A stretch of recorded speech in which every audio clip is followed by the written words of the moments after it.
noite a todos. Hoje estamos iniciando, retomando as nossas atividades das sessões científicas da SOGIBA. Esse sábado passado já começamos nossas atividades científicas com o nosso café científico, que foi espetacular, maravilhoso. E estamos no mês da mulher, como eu coloquei na chamada, a gente procurou um tema que a gente abordasse não só a assistência ginecológica, a assistência obstétrica, mas sim a assistência da mulher. A saúde da mulher, não estamos só preocupados com a parte física, mas também psíquica e emocional. Então, a gente trouxe esse tema, e quando muitos de vocês podem se questionar assim, nossa, mas racismo, antirracismo, por que isso? Mesmo que a gente não esteja enxergando o racismo perto da gente, isso não nos garante que isso não esteja acontecendo. Então, a gente trouxe Maria Conceição Udibe, que é professora, professora, o que foi? Enfim, professora da ginecologia obstetrícia da Universidade Federal de Mato Grosso do Sul, adjunta, era isso que eu estava querendo lembrar. E ela é da Comissão de Ética e Defesa Profissional da FEBRASCO. E ela preparou uma aula divina, e depois a gente vai abrir para todos para a gente discutir esse assunto. Com a palavra, Dorinha. Gente, boa noite, eu sou Maria Auxiliadora, quase todo mundo me chama de Dorinha, que é o apelido carinhoso, eu sou daqui de Mato Grosso do Sul, sou professora de ginecologia e obstetrícia, e aceitei o desafio de falar esse tema, né, da abordagem antirracista dos profissionais de saúde, em especial nós, ginecologistas e obstetras, e falar ainda para o público baiano, né, é uma responsabilidade imensa.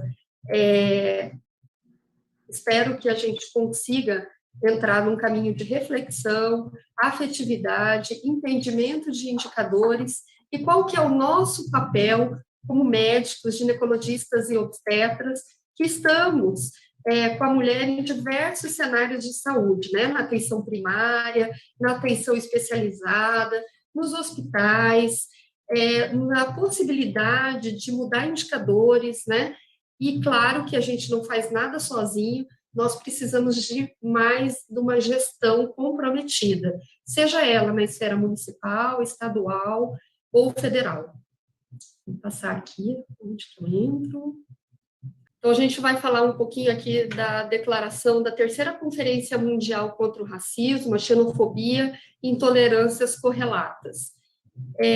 Estamos convencidos de que racismo, discriminação racial, xenofobia e intolerância correlata revelam-se de maneira diferenciada para mulheres e para meninas, e podem estar entre os fatores que levam a uma deteriorização de condição de vida, da pobreza, da violência e das múltiplas formas de discriminação e limitação e até mesmo negação dos direitos humanos.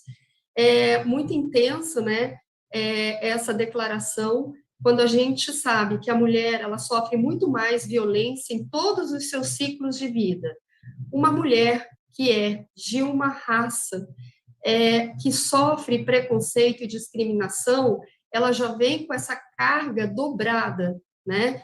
As mulheres imigrantes que vivem à margem, e isso tem muito a ver com a educação, com as possibilidades, né, e oportunidades de vida. No mundo inteiro, as populações racialmente estigmatizadas e privadas de direito vão apresentar indicadores de saúde diferentes, né, do que as outras populações. A saúde mais precária desse grupo étnico-racial, com vulnerabilidade, ela registra-se no surgimento de piora de quadro clínico, né, de maior gravidade e progressão da doença. Quando sabemos que a raça negra, as mulheres de população, da população preta, as mulheres pretas, elas têm mais susceptibilidade à hipertensão, é esperado que no ciclo gravídico ela venha a complicar para uma doença hipertensiva, para uma pré-eclâmpsia. Qual que é o desfecho se eu não tenho acesso ao sistema de saúde, né? E esse elevado índice de comorbidade e até de incapacitação ao longo da vida, vai levar também uma taxa de mortalidade diferenciada para as populações que são racialmente estigmatizadas. Quando nós falamos em racismo, o racismo é sempre estrutural. Por isso que a gente tem que prestar atenção aonde entra o racismo estrutural, aonde entra o racismo institucional e o interpessoal. O racismo estrutural, ele é um termo utilizado para mostrar que o racismo ele está enraizado na nossa sociedade. E ele está no direito, na economia, na política, na ideologia e também na saúde. E foram relações socialmente, relações sociais historicamente construídas. Como começou, falando em Brasil, como que chegamos até aqui com as nossas diferenças raciais? Será que temos uma democracia racial de fato? Porque a gente, às vezes, não consegue enxergar. E como a Cláudia apontou no início, se eu não enxergo, não existe, ou eu preciso pensar sobre isso, Tudo que está embutido dentro das nossas falas, dos nossos costumes, pode ser imperceptível. Às vezes isso é brando. Nós não identificamos, não temos a sensação e nem percepção do racismo. E o racismo institucional, ele só existe porque existe o racismo estrutural. E esse racismo estrutural, como ele está na sociedade, ele entra dentro das instituições. Cada vez mais as instituições seguem um compliance, uma norma, um código de conduta, e ao olhar para essa diferença, eu me enxergo fazendo qualquer tipo, de fala agressiva, de comportamento racista, mas a dimensão do racismo, ela nem sempre ela segue estrutural, institucional e interpessoal. Muitas vezes a gente tem uma ausência de preconceito racial em nível individual.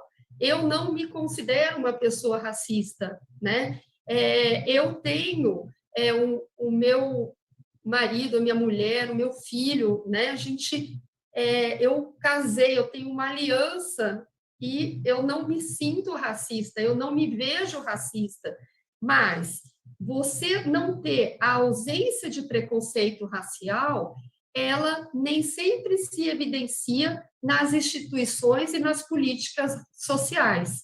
Por isso que a gente tem que sempre olhar o desfecho de saúde. E eu estou trazendo aqui hoje, nessa noite, nessa live da Sojiba, alguns indicadores de saúde da população de etnia diferenciada. Racismo em números. Mortalidade infantil. Vamos lá. Para cada 1.000 bebês nascidos vivos, a gente vai diferenciar aqui pela cor, brancos. A gente tem 15 brancos, 29 pretos, 16,5 pardos. E a população preta, ela tem essa parte segmentada, porque é uma autodeclaração. Você é preto, você é branco, você é indígena, você é amarelo, asiático, Então, quando você soma pretos e pardos, olha a diferença da mortalidade infantil segundo o IBGE. E a mortalidade infantil, ela também versa naqueles primeiros meses de vida, e a qualidade da assistência pré-natal também está atrelada nessa taxa de mortalidade. Quando a gente olha anos de estudos, porque a escolaridade, ela vai diferenciar a educação em saúde. Se eu tenho informação, se eu tenho escolaridade, se eu tenho oportunidade, a minha saúde também ela vai estar diferenciada. E aí a gente tem 8,3 anos de estudo do branco contra 5,2 anos do indígena e 6,5 do negro.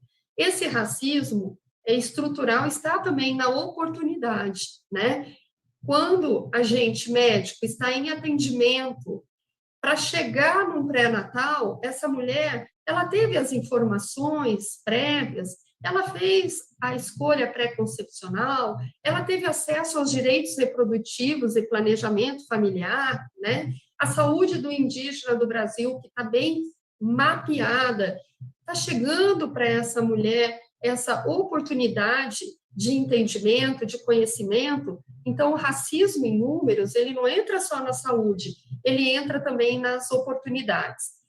Quando os determinantes sociais em saúde, a gente vai fazer uma avaliação de desemprego entre mulheres pretas e pardas em relação a mulheres brancas. A gente sai de 16,6 na negra, 12,1 nos homens negros, aí já tem uma diferença entre homens e mulheres na oportunidade de mercado, né? Quando você vai para mulheres brancas, olha como que cai, e homens brancos. Então, tem um salto de oportunidade em determinantes sociais, né? Quando a gente fala também de rendimento, o salário da mulher, né? O rendimento mensal da mulher negra comparada com a mulher branca, a gente sai de R$ 1.476 em média da mulher negra para R$ 2.529 para a mulher branca. E, claro, que nós olhamos também a mulher branca em relação ao homem branco, né? Ela de 2.529 e ele de 3.364. Então, na faixa mais baixa encontram-se as mulheres negras. Taxa de analfabetismo entre pretos e pardos e a população branca sai de 9,9 para pretos e pardos e 4,2 para brancos. Isso são dados do IBGE de 2016 e 2017. As pesquisas, elas sugerem, né, que o racismo ele se manifesta de maneiras diversas e complexas. E essa manifestação, ela dificulta o reconhecimento da sociedade. Aqui, uma sociedade médica, ela se pergunta, nós temos uma abordagem antirracista porque tem a máxima premissa, não basta eu não ser racista, eu tenho que ser antirracista. Quando a gente navega no mundo social, nós, seres humanos, temos processos cognitivos que são intencionais. Eu tenho intenção de te machucar. E tem processos que não são intencionais, que eles estão implícitos no inconsciente, né? Quando eu vou atender uma mulher negra, eu acho que ela é mais forte que uma mulher branca, eu dou para ela menos oportunidade do que eu dou para a terapêutica com a mulher branca. E a mulher indígena, quando chega para mim? E ainda tem um outro dado, a mulher imigrante, como é que é o acesso dela no sistema de saúde? É uma lacuna muito grande, né? Então, nós precisamos entender tudo aquilo que está armazenado na nossa memória social para a gente poder pactuar novas oportunidades de atendimento. Esse estudo da Fiocruz, da professora Maria do Carmo Leal, da Silvana Nogueira da Gama, que fala sobre a cor da dor. Como que é a diferença na atenção do pré-natal no Brasil entre as mulheres brancas e as mulheres pretas e como que foi essa avaliação? Muitos conhecem, ao nascer no Brasil, foram avaliadas 23.894 mulheres entre 2011 e 2012. Agora vai ter uma atualização desse estudo, né? E quando vai fazer o recorte, evidenciou que essa pesquisa, a mulher preta, ela tinha uma falta de vínculos com a maternidade, né? Onde ela fazia assistência pré-natal, ela não tinha um vínculo pré-dirigido, pré-referenciado para uma maternidade. Mais mulheres pretas ficavam sem acompanhante durante o seu trabalho de parto, e ela peregrinou mais para encontrar uma casa de nascer, um hospital, uma maternidade para ter o seu filho. Teve menos anestesia local quando em ruptura uterina ou em episiotomia, né, na episiorrafia. As puérperas de cor parda também tiveram maior risco de terem um pré-natal inadequado se a gente for comparar com a mulher branca. Tem algum viés nesse estudo? Será que esses anos de escolaridade, oportunidade de acesso à saúde, modificou o cenário para essas mulheres, né? E essa disparidade racial no atendimento, na gestação e no parto mostrou pioras de desfechos, né? Os desfechos clínicos, eles foram diferenciados. A população preta, ela teve, sim, menor número de consultas em pré-natal, né? Se a gente for ver indicador da Organização Mundial de Saúde, o pré-natal da população preta no Brasil, ele apresenta-se inferior ao pré-natal da mulher branca. E essa luz sobre esse entendimento de risco, essa vulnerabilidade, sobre os direitos reprodutivos dessa mulher, elas precisam ser elencadas nas esferas municipais, nas esferas estaduais, né? E também no nosso atendimento do dia a dia. É só no Brasil? Não. Isso mundialmente falando, a população negra ela tem uma desvantagem em indicadores de saúde. Nos Estados Unidos, a percepção, né, de uma discriminação materna relacionada à raça negra e os desfechos perinatais, eles foram de muito impacto. Esse estudo foi publicado em 2022 e mostra que essas crianças nascidas das mães da população negra norte-americana, ela tem uma diminuição de cuidados também na atenção pré-natal, tem uma taxa maior de ocupação em leitos de UTI no pós-parto, pela prematuridade, pelos quadros que biologicamente associados a risco, né, de hipertensão, anemia falciforme, doença hemolítica. Essas crianças, elas tinham um desfecho perinatal inferior à da população branca. E também a característica do retorno da paciente em emergência depois que ela tinha alta, né, no pós-parto. Esse estudo ele foi publicado agora, é um estudo do JAMA, bem novo, né, que mostra que o atendimento de emergência do pós-parto, ele foi maior na população negra norte-americana, né? Essas pacientes, elas correm maior risco de morbidade e mortalidade materna, e essa disparidade, ela está fundamentada num pré-natal deficitário e também em hospitais que não fornecem ferramentas para o atendimento de emergências obstétricas relacionada ao perfil epidemiológico.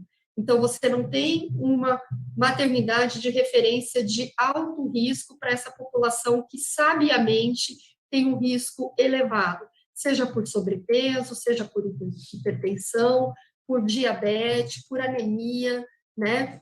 Anemia falciforme, onde você não faz o diagnóstico e acompanhamento durante o segmento pré-natal e até mesmo pré-concepcional, né? O racismo estrutural, nesse estudo norte-americano, ele mostra uma linha de cuidado, uma coordenação de cuidado, desde a atenção primária até a atenção terciária, frágil e segmentada. A violência institucional e a violência contra as mulheres se fundem muito durante a gestação, parto e pós-parto, e aqui no Brasil a gente tem 54,1% das mortes maternas que ocorrem nas mulheres pretas. Isso está dentro do racismo estrutural, né? Ela não chega e evolui a óbito porque a equipe de saúde tem uma discriminação com ela no momento do parto. Ela vem já com um segmento inadequado e essa oportunidade de acesso à saúde eleva as taxas de mortalidade materna. Os estudos, eles apontam para a evidência de uma relação direta, né, do atendimento pré-natal de má qualidade e as condições de vida das mulheres pretas, pardas, no aumento exponencial para aumentar a taxa de mortalidade materna. Tem mais complicação na mulher negra de hemorragia e infecção, ela tem menor possibilidade de intervenção cirúrgica numa emergência obstétrica por um hospital de baixa complexidade. A influência da baixa escolaridade dessas mulheres na qualidade de assistência obstétrica, ela limita a educação, ela limita os indicadores, ela limita o acesso, né? Porque se eu não tenho conhecimento que eu preciso ter essa linha de cuidado, fazer esses exames, a minha porta de entrada, a minha equipe de referência, isso fica fragmentado, né? E também a falta de ações e capacitação dos profissionais de saúde para entender a predisposição biológica dessas mulheres, né? Então, a equipe de saúde, ela está tendo educação permanente? Parece que não. E a gente acaba tendo essa fragmentação. Eu vejo que aqui o professor Everton, né, que é da Fiocruz, aqui de Mato Grosso do Sul, ele fala, né, que as mulheres indígenas no meu estado, a segunda população indígena maior no Brasil é em Mato Grosso do Sul. E quando a gente também olha para o território indígena, mais de 300 etnias indígenas, como é que está sendo o cuidado com a saúde pré-natal, assistência materna, desde os direitos dessa mulher de começar uma pré-concepção, ou usar um método de longo prazo, ou do intervalo interpartal maior, né? Então, isso tudo vai sobretaxar a taxa de mortalidade materna. Na pandemia... Epa, não desceu. Ótimo, ok. Está num tempo diferente a minha tela, e aí? Na pandemia, também ficou muito transparente que a mortalidade materna foi elevadíssima. O Brasil, ele teve uma tragédia em desfechos maternos, né? Nós tivemos um óbito elevado comparado a qualquer outro país.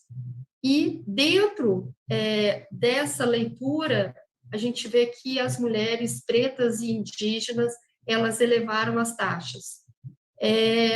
A falta de acesso a respirador, né, a um hospital equipado, até ela chegar no centro de referência, ela optou no caminho, né? Então, aqui também mostra a face da falta do acesso da população menos favorecida, né? A tragédia da pandemia, nessa taxa de mortalidade, a gente tem aqui de 2000 a 2017, pré-pandemia, se você for colocar a população branca, preta, amarela, parda e indígena, é muito diferente, né? A taxa de mortalidade da mulher branca para a mulher indígena, para a mulher preta e para a mulher parda. Então, esse acesso ao pré-natal, esse acesso à qualidade assistencial, ela fica em números.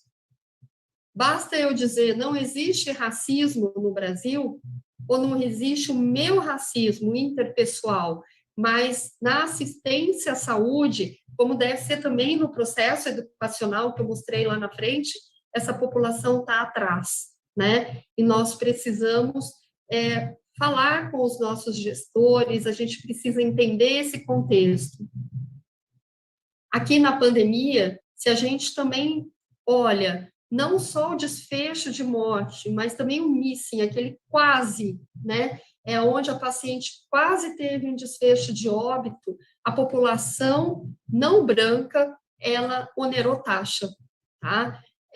Independente da região sul, região norte, região sudeste, sempre a população não branca, ela tem taxas piores de indicadores de saúde, tá? Então, aqui a gente mostra como a atenção à saúde, a assistência à saúde, ela não versa só sobre um público, né?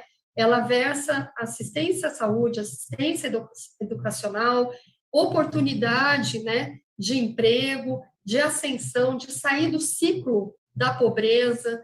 E essas doenças genéticas ou hereditárias que acometem mais a população negra, nós precisamos também nos capacitar, identificar, né, diagnosticar e tratar anemia falciforme, entender diabetes mellitus para essa população, porque ela vai entrar mais na hemodiálise, nos desfechos cardiovasculares fatais, né? A hipertensão arterial maligna, a deficiência da enzima glicose 6-fosfato desidrogenase, onde você vai ter mais hemólise.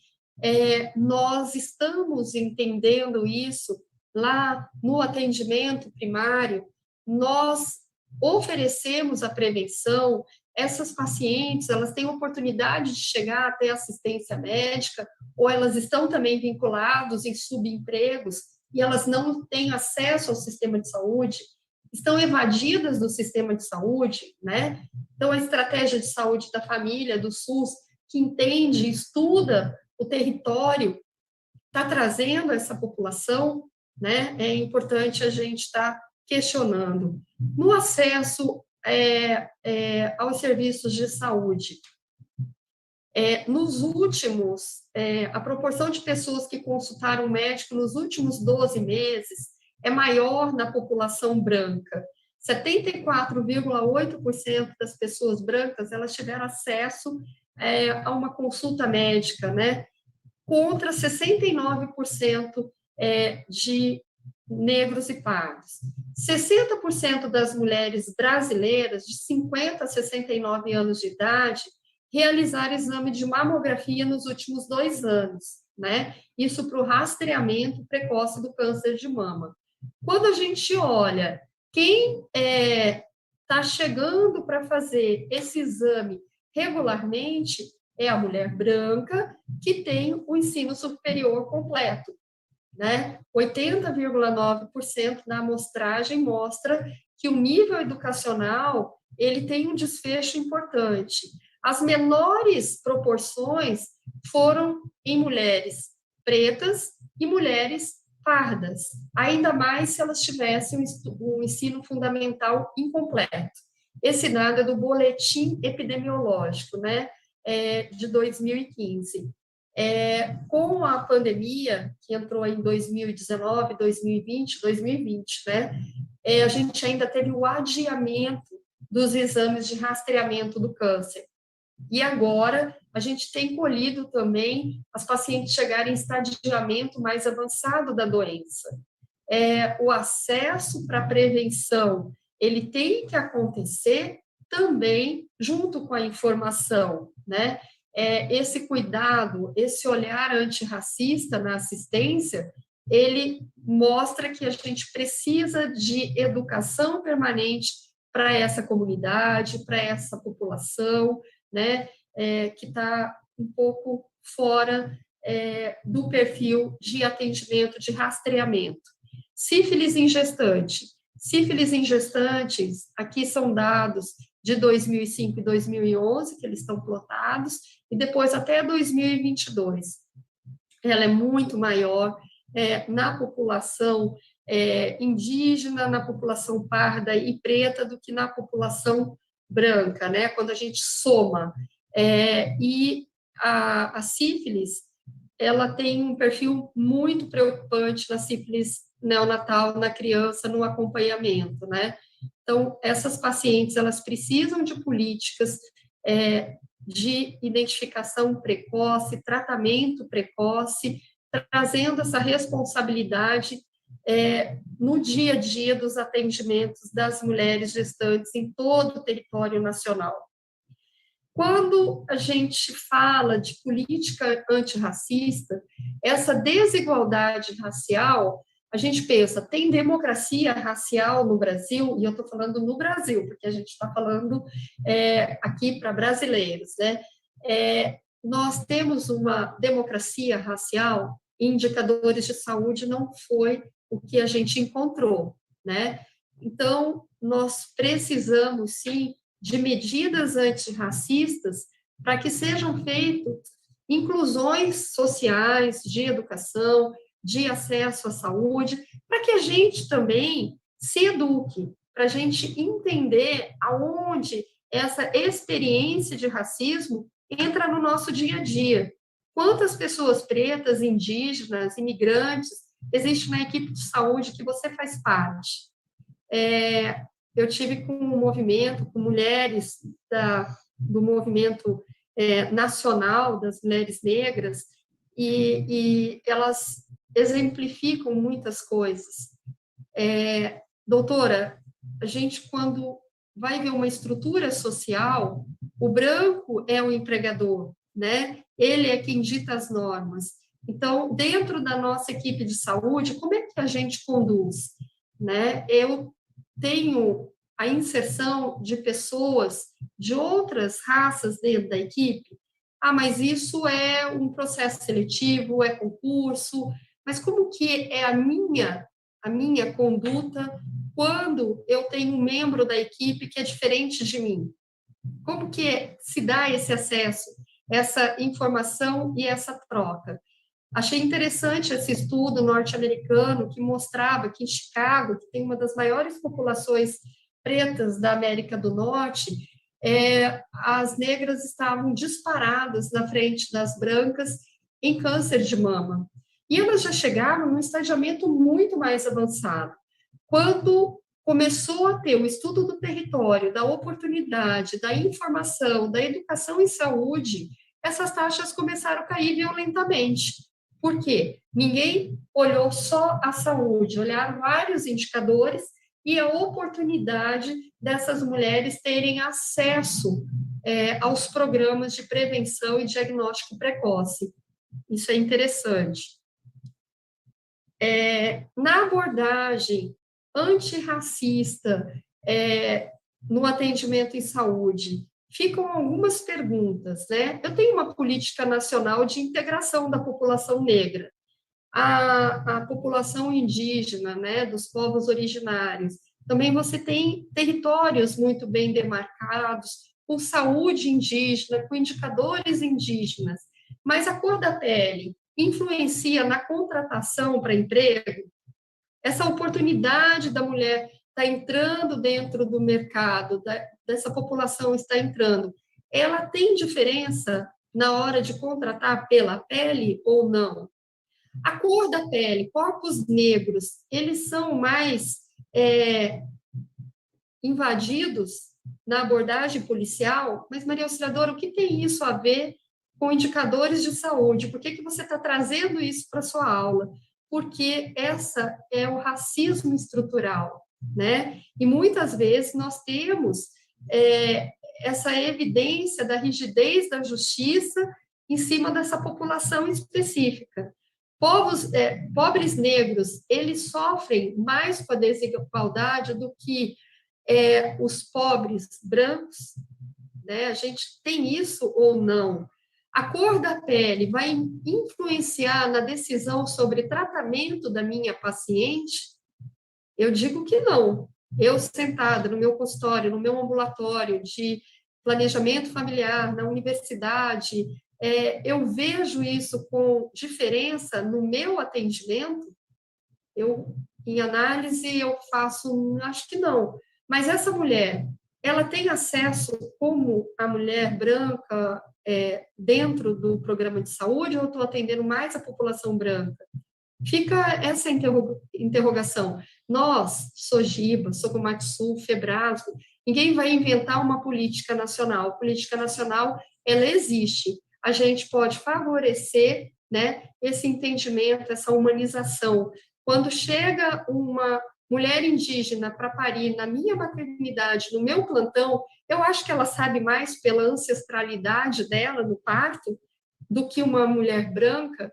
Eu explico menos para ela como que vai ser a condução do parto, né, ela no protagonismo, né, a mulher negra que chega para ter esse atendimento no parto, eu acho que ela é mais forte, eu acho que ela é mais resistente à dor, eu trabalho com esse tipo de mito dentro de mim. Como que é isso? Quando eu vejo a música popular brasileira fala, né? Menina morena também precisa colo, palavras amenas. Então, se a gente olhar, a gente acha uma mulher preta mais forte emocionalmente que uma mulher branca? Quando a gente entra buscando ativamente a consciência racial, nós não podemos pactuar com violência contra grupos fragilizados. Então, nós temos que ter sempre essa presença empática nas expressões, nas atitudes, sem diferenciar aquela paciente. Quando a gente faz a revisão de trabalho coletivo na nossa equipe, a escuta, né, atenciosa, ela consegue analisar todos os atores do cenário, porque imputam ao médico uma violência, mas isso não é verdadeiro, né? Quando a gente pensa no sistema inteiro, o racismo, ele é estrutural. Então, eu não posso culpabilizar um colega, né? Nós somos uma equipe, nós temos diversos atores no cenário de assistência à saúde em todos os níveis de atenção. Eu estou num plantão, numa maternidade. Essa mulher, quando ela chega com desfecho desfavorável, já na admissão, como é que foi lá atrás no atendimento dela, né? Então, essa fragilidade, essa abordagem que a gente tem que ter, nós precisamos reconhecer o racismo até para poder combatê-lo, né? E o tema trazido pela Sociedade de Ginecologia, Associação de Ginecologia e Obstetrícia da Bahia, mostra o olhar cuidadoso que temos que ter. Os médicos residentes, que estão ali na frente, na linha de cuidado, né? Em diversas inserções, eles estão acostumados a falar sobre essa abordagem, né? Qual que é a conduta mediante a um plano de parto? E aqui eu estou falando muito da assistência à mulher, né? A gente está com diferença, a gente consegue enxergar que existe racismo estrutural e que a nossa parte é combater o racismo institucional. E para isso, a gente tem uma série de informação, né? Nós precisamos nos informar, manter as palavras sem medo. Quando a gente não substituir a palavra preto por moreno, né? Não falar assim, isso daí é racismo, e ter medo da palavra racismo, né? Ter medo da palavra racista, não no sentido pejorativo, mas nós pertencemos a uma estrutura social. E o que eu posso fazer para que essa abordagem ela seja afetuosa, hoje ela tenha um sentimento de empatia para essa paciente que chega, para os pacientes que têm deficiência física, o capacitismo, eles já chegam falando isso, né? Vocês querem fazer por mim, e isso é capacitismo, eu posso fazer por mim, né? Você pode me ajudar não sendo capacitista, né? Então, quando a gente entra no contexto de atendimento de uma mulher, nós temos que mostrar, olha, a taxa de mortalidade materna, ela é maior na sua raça. Por quê? Você tem mais risco de hipertensão, de anemia falciforme, a indígena tem muito risco de depressão, né, de tuberculose, de doenças que estão vinculadas à comunidade, né, a multiparidade que eleva o risco também da gente ter uma atonia uterina, de ter um óbito materno durante o período periparto, né? E isso nós precisamos olhar com atenção. Lendo a parte da dororidade, achei muito interessante, porque a gente já fala em sororidade, né? As mulheres que têm o mesmo soro, então somos irmãs. A dororidade, que é a dor dessa população, não se vista com o racismo reverso.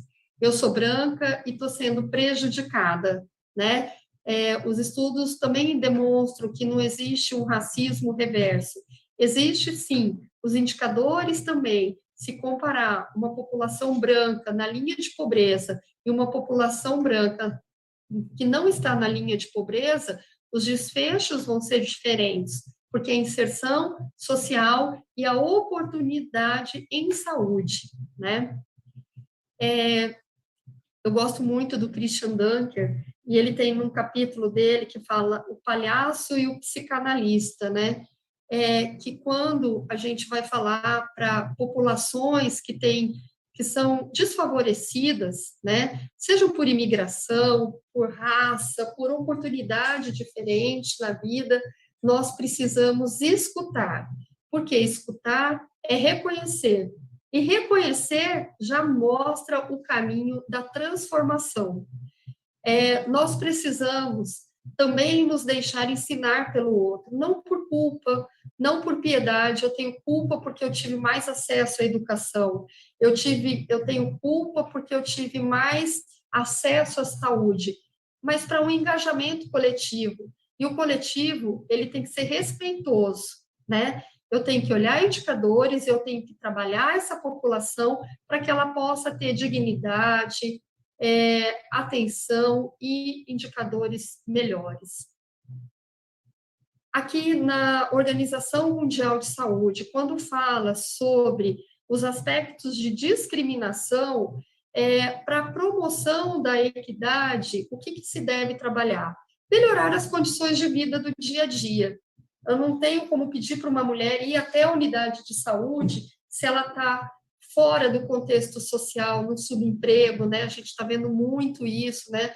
Num trabalho voltado ao escravagismo, em termos de direitos, né? A gente tem que combater a distribuição desigual de poder, de dinheiro e de recurso, né? Onde você tenha um monitoramento dessas ações. O que você está fazendo e como que está o impacto das ações que está sendo direcionado para esse grupo que está à margem da saúde, à margem da educação, à margem da sociedade. Então, a gente já tem, né, conferências, trabalhos sociais, mostrando que, além de você dar o acesso, você tem que permanecer no acesso. A continuidade do atendimento, a continuidade do plano de ação, a continuidade e a migração, saindo do ciclo vicioso da pobreza, né? Nós falamos isso na gestação do adolescente. Uma mãe adolescente, ela tem mais risco da filha adolescente e do filho serem também pais adolescentes, na adolescência, né? E termino aqui com essa frase que eu achei lindíssima da Elisa Lucinda, que chegamos a um nível altíssimo de metástase do racismo, porque houve quem trouxesse a obra da escravidão até aqui, e há quem a reproduza. E quando estamos discutindo, enquanto estamos debatendo a saúde das mulheres que têm menos acesso numa integridade de cuidado, a gente não está reproduzindo. E se a gente não está reproduzindo, começa a mudança. Obrigada.